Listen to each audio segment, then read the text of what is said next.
everybody. Welcome. I'm Howie Howard from Mr. Furious Records. Today on Dat Fury Radio, Cory Kibler and I have a discussion question. What's up, Cory? Hey, Howard. What's up? And who do you have with you there? Oh, this is Cooper B. Hawthorne Kibler. She's a blind Shih Tzu, about 10 years old, and she's named after both Special Agent Dale Cooper and Marissa Cooper from the OC. I hadn't made the connection. I should have made the connection before now, but we both have pets with Twin Peaks related names. Yeah, that's so awesome. Though my Josie didn't come by hers as a Twin Peaks reference. That's happenstance, kind of. We adopted a cat about 4 months ago now, with a beautiful spotted belly. And she came to us. The shelter had given her the name Cumulus, which she's Josephine Cumulus. So we kept Cumulus, but that didn't kind of feel like the right personality for her. So we were thinking about names, and with her spotted belly, I was thinking leopard, and like a leopard spots are called rosettes with the kind of the two-tone. So I thought, well, they're not exactly rosettes, but what about Rosie? And that felt close. And Carrie Ann said, well, what about Posy? And I looked into the origins of Posy because I was like, well, what is Posy even short for? And Posy is a nickname for Josephine. Is it really? It is, and I can explain. I didn't even know this at the time. I learned this only like a week ago. But so we named her Josephine, call her Josie. But those names, it's the same thing with William and Bill. It all goes back to English rhyming slang, where so the same thing where you get like, go down the stairs, go down the pears, go down the apples. So you take the rhyme and then you flip it to something else. You know, Josephine, Josie, Posy. I guess that's a double rhyme. William, Will, Bill. But it, I guess, relates back to that. Just reading a book right now where they use the term sextons to describe fake paintings, because there was a painter named Sexton Blake. Oh wow, I didn't know that one. Yeah. So that's just something fun. Just something fun for the listeners. That rules. Education on Dat Fury Radio. Well, I do have a question for you today. You've done a little homework. I did. You've done the reading. So we're going to be discussing a concept that comes directly from a video by the creator 12 Tone, who does wonderful music analysis. This is the video. It's called Understanding Never Gonna Give You Up. And it's an analysis of the Rick Astley song, Never Gonna Give You Up. And I am gonna play and insert a clip of it here. So, Cory, I am gonna play the part I'm particularly interested in for reference. So this is at about 9 minutes, 30 seconds in the video. Here we go. Back to the drums, I said this was a 2-bar loop, but that's only kind of true. That's how long it takes for the entire pattern to repeat, but within that pattern are lots of smaller loops with their own durations. The smallest of these is the kick, which has a loop of a single beat. Every single beat in the entire song has the exact same kick sound. If we double that, we get a couple different 2-beat loops from the snare and the bongos. Double it again, and we find the 1-bar loop of the rim tap. That's half of our percussion instruments, including 2 of the most important ones, looping at a rate of 1 bar or less. Doubling it again gets us the rest of our instruments, the ones playing actual 2-bar loops. All these different percussion loops operating at different timescales give the groove a fractal nature where you can zoom in or out and still find patterns of repetition. It creates a sense of depth, a feeling that multiple different grooves are being superimposed on top of each other. So it's that fractal thing that I think is so cool and have started to use in my own music, and I guess the question to get us started is just Hey, Cooper. Sorry. No, that's fine. Okay. The question is just like, what do you think of that? Have you noticed that in music before? Have you thought about that? Have we maybe even talked about that? This video is like a year old. What do you think of this idea of like fractal rhythms?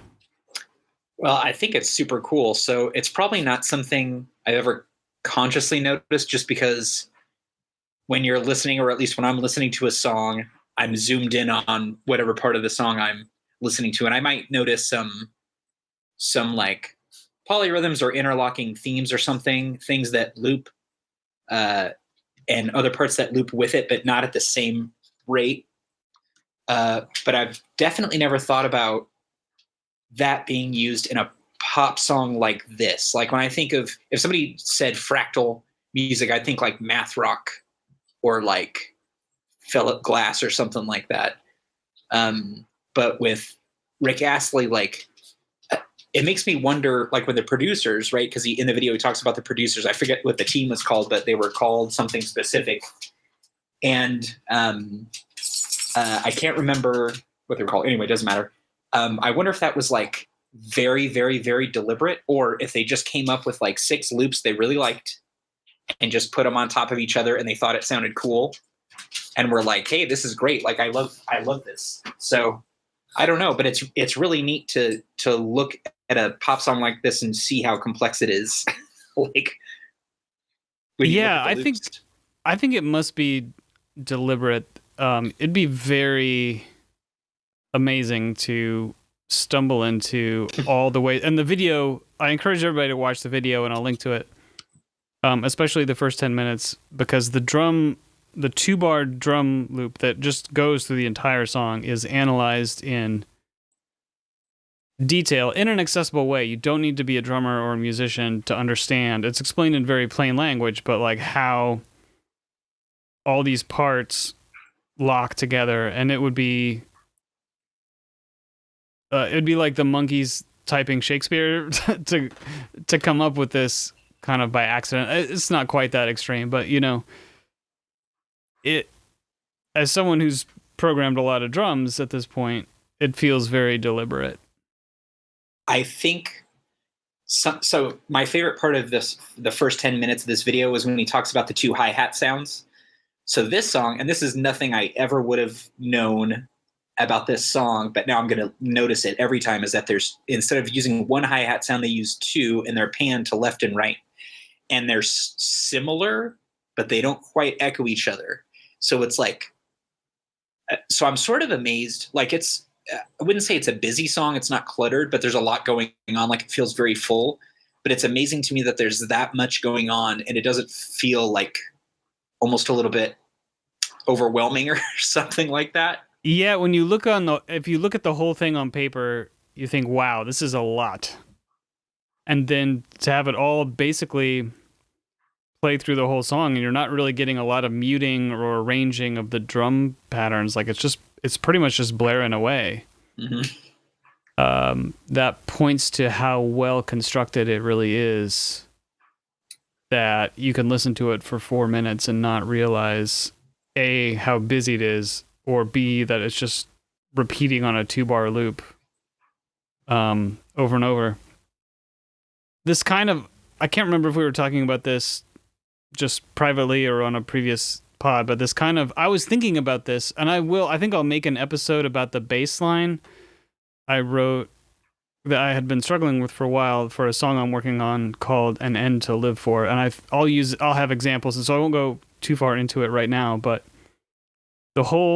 this very directly inspired the key that unlocked that bass line, because the way that song works, it starts with a very slow tempo, and you pick up the bass, and the first thing you want to do is play on the 1 and the 3 with the kick drum.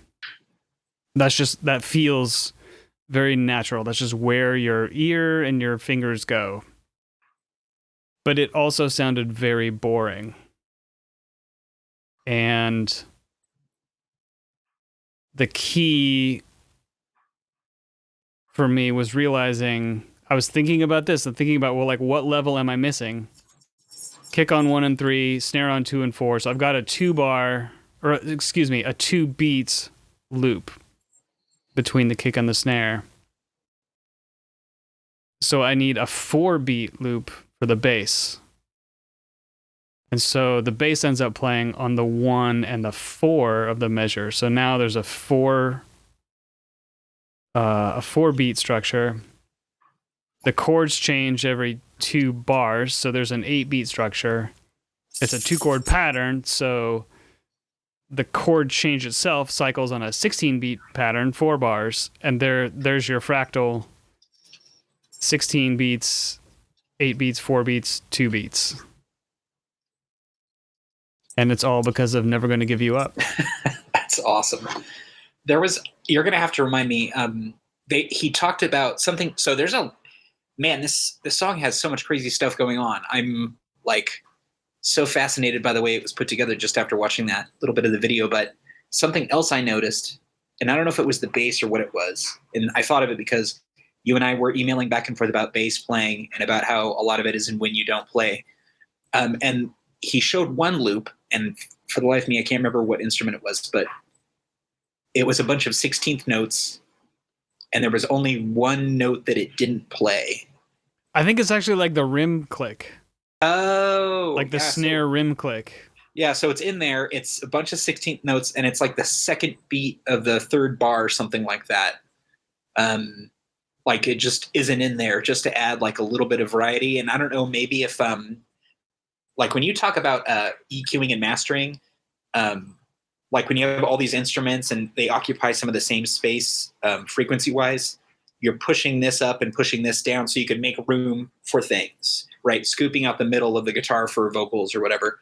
So it's like the producers for this song, for whatever reason, were like, hey, let's leave a little bit of room here. I mean, part of it is just to switch it up, just for some variety, but also like just for that 1/16th note, something else can be emphasized, I guess.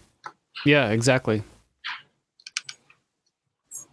This also, I wondered if this would be interesting to you as you think about potentially experimenting with hardware, be that a synthesizer or a sampler or something, and I guess maybe a benign ulterior motive I have is to slide this idea in like before you're even doing anything, because I think it's such a powerful and easy to use idea. I mean, anyone can take this idea and apply it to your own music immediately. I'm trying to think if there's got to be like hip hop beats that use something like this. I couldn't name one off the top of my head, but it does seem like it would be a very simple thing to do. And I get that, like, at least most hip hop, and especially like radio hip hop, is very like there's not a lot of fractally stuff going on. It's like a very specific loop for the verse and a specific loop for the chorus, and then maybe a breakdown or a bridge or something like that. But there's got to be some hip hop producers out there doing this exact same thing still. I'm sure you come by it naturally eventually without even maybe thinking about it, right? The open hi-hat at the end of 2 bars or the end of 4 bars to kind of loop you back around. And all kinds of little stuff that just comes naturally like that. Like however long, like your kick pattern, but you could do this as a live drummer. You know, your kick pattern might be 1 bar or 2 bars or 4 bars, depending on the music that you're playing along with. And this doesn't have to just apply to drums, right? I mean, I gave the bass example earlier, but thinking about hip hop and thinking about samplers or any music that makes use of samples, this is, so let's say you're chopping drums and you've got a break that's 1 bar. Well, just make sure, you know, that your bass line or whatever is going to be 2 bars, or whatever sample you're using is 2 bars or 4 bars. And that doesn't have to mean it plays the whole time, right? But whatever the pattern is, whatever the repetition is different than the drum loop. And that basically gives you you're building out that bigger structure to where even if your drum loop itself in isolation is only 1 bar, it becomes part of this bigger thing. And that's a big difference between more beginner music where maybe literally everything is a 1 bar, 16 step sequence that's just looping over and over, and music that this is a huge shortcut to music that sounds and is more interesting and more developed. And a lot of times all you might have to do is take something away, right? And mute something, duplicate your 1 bar pattern so you have a 2 bar pattern that's exactly the same, and mute something out of the 2nd bar. And all of a sudden you have a 2 bar structure. I was just sorry about that. I was gonna say I think it's so badass, especially when rhythm players pick a spot in a song to not play maybe every 3rd note or something. Like I love a slow burn. I love I want to call it a breakdown, but really I like it when there's a part of a song that like everything, it's like a vacuum, like everything gets kind of taken out except for like, one part, or like if that part's like deconstructed or something like that, it's just super cool, like draws your attention to it. Last time, I think it was on the pod that we were talking about, speaking of like unconventional loops or patterns or something, we were talking about Foo Fighters choruses. And I especially think of like Color in the Shape, but we were listening to, I think, Open Columns. Okay. And the chorus, like I forget what it is. I don't know if it's like 5 measures or something, but I know that like when I started writing guitar songs, I really like the idea of like a 5 or 7 measure chorus or something like that. Because it feels like it's like your ear expects it to resolve after 4 measures or 8 measures. And it's awesome when it doesn't, and it's already started on the next pattern. And I feel like Dave Grohl does that really well. Or that's where I heard it the first time consciously. And I was like, I'm gonna try it. He's great at that. And he likes 3-bar sections, which I like a lot too. And those have a lot of energy, right? Because it's like you're jumping ahead of what your ear thinks. What's that? I felt like this on my way home. I'm not scared. Yeah, totally. Yep, that's 3. Like very urgent kind of sounding. I had another Foo Fighters related thought. What was it? I'll cut a bit of this dead air. I remember 3 bars. The outro to Dat Fury Radio. It ends on a 3 bar. There's a 3 bar pattern in the Dat Fury theme. Now, in that case, it feels a little different because I think your ear kind of expects 2. So it functions more like a 5 bar where it feels like increased space. But yeah, listen to the very end of the Dat Fury theme at the end of the episode where the bass kind of goes away. And there's like a floaty, echoey guitar thing, and it's on a 3 bar structure. Interesting. So in the case of the 3 bar, like Foo Fighters bridges or whatever we were talking about, that has like a sense of urgency, like you're being kind of prodded along. But with yours, it sounds like it's lingering a little bit, or like exactly hanging around. Why is that? Well, it all has to do with expectations. With the rock and roll and that particular song, you're in 4 bars and 8 bar sections. So that's what your ear is attuned to. So when it flips to 3, it's an acceleration. But the Dat Fury theme is in a 2 bar structure for most of it. So 3 is a relaxing. And that happened totally by accident. I was just fooling around. I remember the feeling of it happening. I don't remember exactly like, I had the patterns on the 404 Mark II. And I don't remember if I tapped it out a certain way or just kind of heard it in my head, or I might have had it going and just tapped it bar early by accident and reset it to the beginning and just caught it in my ear like, oh, that was a mistake, air quotes, but that sounded cool. It was very accidental. I didn't intend. I didn't like sit down and think like, okay, I'm gonna go from a 2-bar to a 3-bar. The 3-bar thing happened totally by accident, and it caught my ear, and I went with it. Isn't that an awesome moment? Like, I feel like so many of the coolest parts of songs I've done have happened because I played the wrong chord when I was trying to teach myself the song, you know? And then, like, I delighted myself. Yes. Like, ooh. Those moments of delight are everything. And you can't really control them. You can only put yourself in a situation where they might happen and listen for them. Yep. It's a whole another pod, but Howie and I have talked a lot about like songwriting and the songwriting process, and about how like so much of it is just picking up a guitar or your keyboard or 404 or whatever, and not like, the more I focus on, okay, I'm going to end up with a product at the end of this, like I'm going to write a song, is like, it's the least constructive way for me to do that. But if I'm just like, I'm going to goof around for 15 minutes, it's a lot more productive. I might not end up with a song or even something that resembles a song, but it feels better.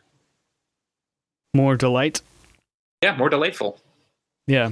That's actually, I'm glad you mentioned that, because I did want to ask about, we had talked about you experimenting with like a short recording process, just a little bit every day, right? And a couple songs a day, and repeating them until you got a take you were happy with. So have you experimented with that or anything else? I know it's been holidays and weird schedule, but how's it going?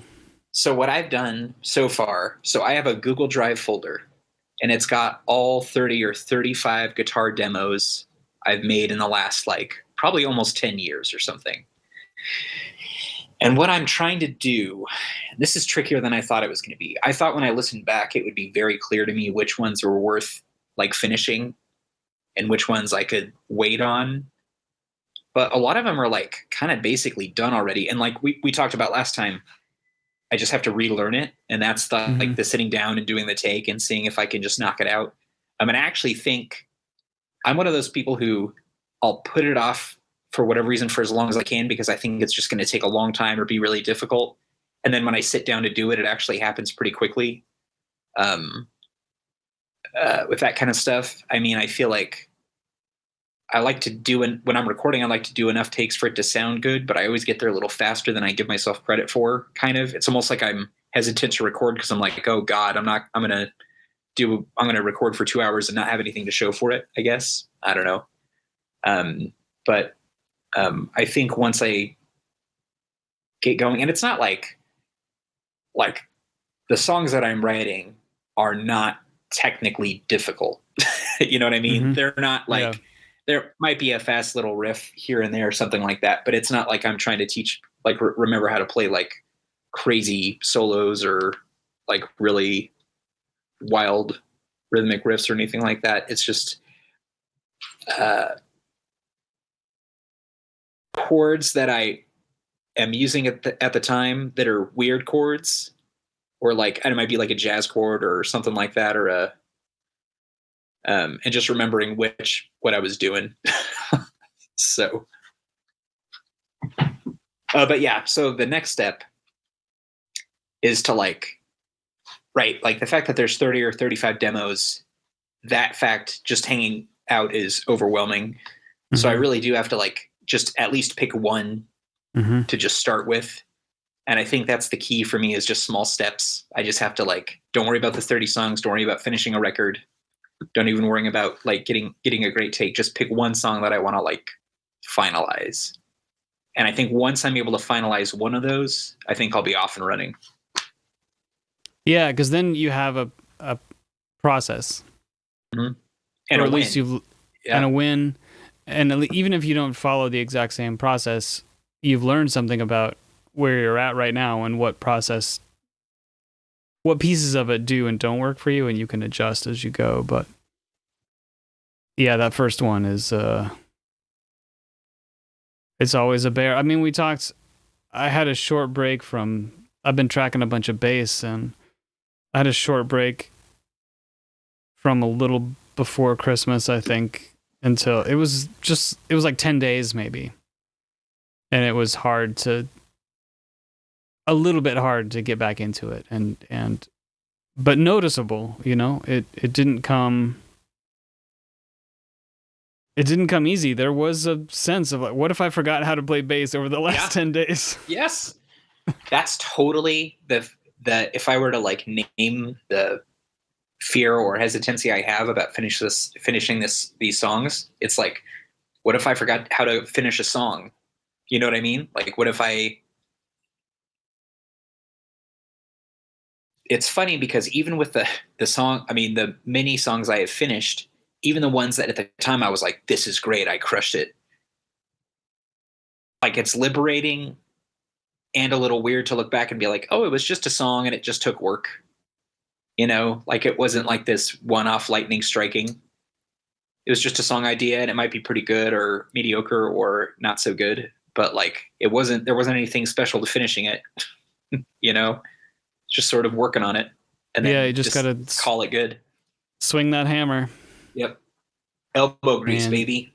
Some days you make bigger dents than others. Mm-hmm. Well, this is great. I want to get you out on time. I super appreciate you talking with me tonight. And I'm sure we'll talk again soon. But until then, it's been the Long Play Listening Party. Listen for the 3-bar pattern at the end of the theme song.